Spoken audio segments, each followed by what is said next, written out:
So you're going out there looking for a passive cash flow property to invest in. And you are wondering if there is a quick way that you can figure out whether you have a good or a bad deal. And in this particular video, I'm going to show you how to quickly evaluate whether you have found a great deal or a bad deal. And we're going to be able to do this in less than 10 seconds. It's going to require a little bit of math, but math is super simple, and I will explain in just a second.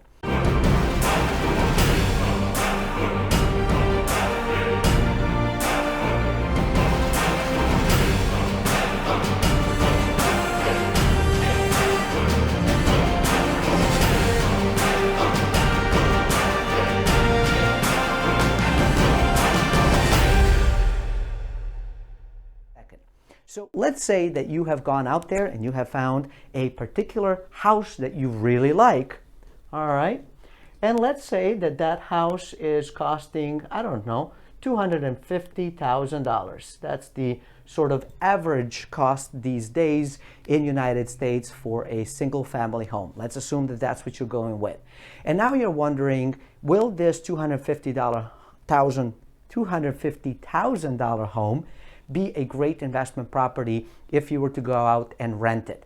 Now, one thing that I like to do is when I find a property like this, I like to understand where is it located. So what is the location like? Is that in a location that people are looking to rent already?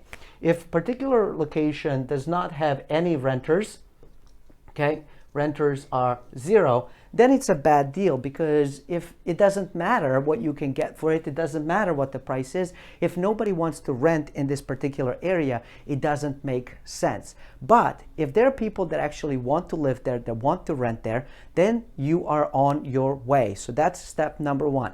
The second step that I like to do is I like to do comps. Now, comps basically means is that I am running a comparative analysis where I go online and simply look to see what are the rental prices that I can command and demand in this particular area. Now, if you happen to live in the area and you happen to be already in a business, you already know how to do this. But for those of you that don't, there are simple ways that you can do it. One of it, of course, is using things like Zillow. Zillow will often give you what their estimating rental value is. Now, it's not 100% accurate, but it does give you a number, right? So you're going to collect the Zillow number, okay?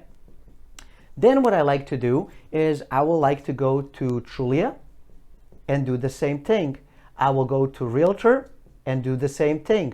I will go to a few different websites where I can get a few different pricings in this area. And I'm not going to look for what they tell me this could be rented for, okay?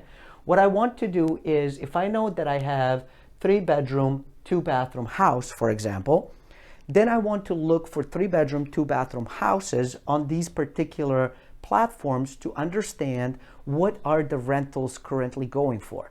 You can also go to Craigslist to find, or even use Facebook to be able to do it. So that's a simple way to do it. There's a second way to do it, and you can actually go to what is called rentometer.com. So rentometer.com, okay? So that's where you want to go. Now, Rentometer will actually give you the, I believe it's a 1-mile radius of what the prices are, and will be able to give you sort of where you range in it. One of the things to understand with Rentometer is that they do charge for service. You can go out there and try it out a couple of times, but if you end up doing this on an ongoing basis, they do have a subscription service, and after a while, you won't be able to access the services for free.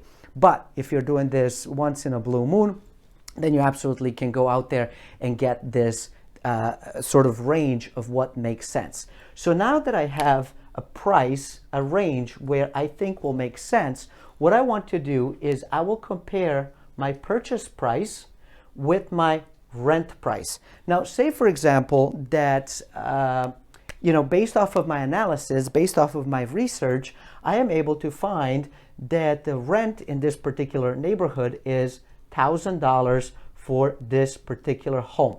If I take $1,000 and I looked at the price is $250,000, I automatically know this is a bad deal. This is not the deal that I want to get in. Now, it could be a good deal for something different, and if you're interested what that different is, you're going to have to check out the next video where I talk about short-term versus long-term rentals and which one makes sense when. Now, I do want to go in and explain why this is not a good deal.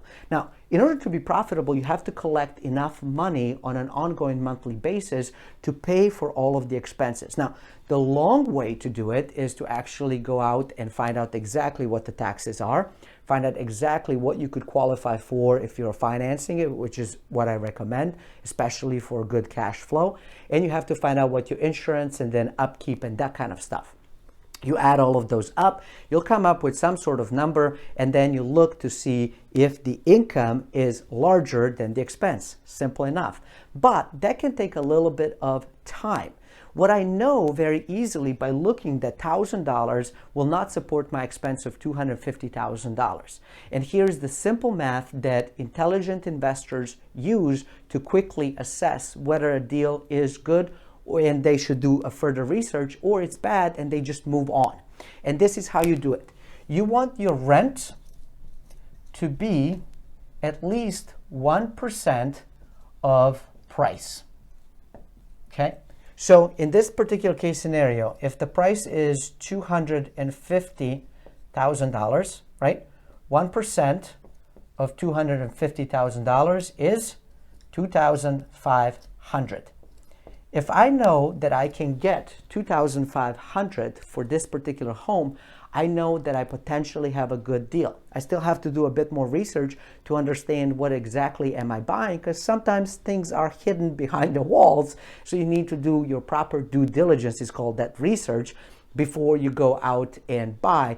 But at least I can go out and maybe put an offer to get this under the contract so that I can have time to do additional research. Okay, so that is the best way, is that I am looking for at least 1%. Now, if you get more than 1%, that's awesome. That's a really, really good deal. I would even call it potentially great deal. Again, you have to do research before you make that final call, but it is a great deal to actually go out and spend more time and potentially a little bit of money to understand better before you finally commit. If it ends up being less than 1%, it still potentially could be a good deal. But if it is less than, if it's less than 0.5%, it's absolutely a no-go. Now, 0.5% is what people will tell you, like that's sort of the minimum to go with. However, for me personally, I tend to be very risk averse. I still don't like that. I like to be as close as possible to 1%. If I'm like 1/10 of a percent point away, I might still consider it, but if it's anything less than 1%, personally, I am out. There are hundreds of thousands of deals out there. I don't need to go out and, risk my money putting it into something that may or may never pay me. When I go out to invest, I am looking for money to keep coming back to me so that I am creating this passive cash flow that can sustain my lifestyle and my way of living. I hope this was really helpful to you. If you have learned anything, if this is exciting, if you are enjoying this particular video, please do subscribe. Let me know what you think. If you have any questions, put it down in the comments. Do like it and do share it with people with whom you think this particular video is going to make a bit of difference. Until next time, stay forever money blessed, and do remember, you are only one deal away. I want you to be happy. Don't you want to be happy? I want to be happy.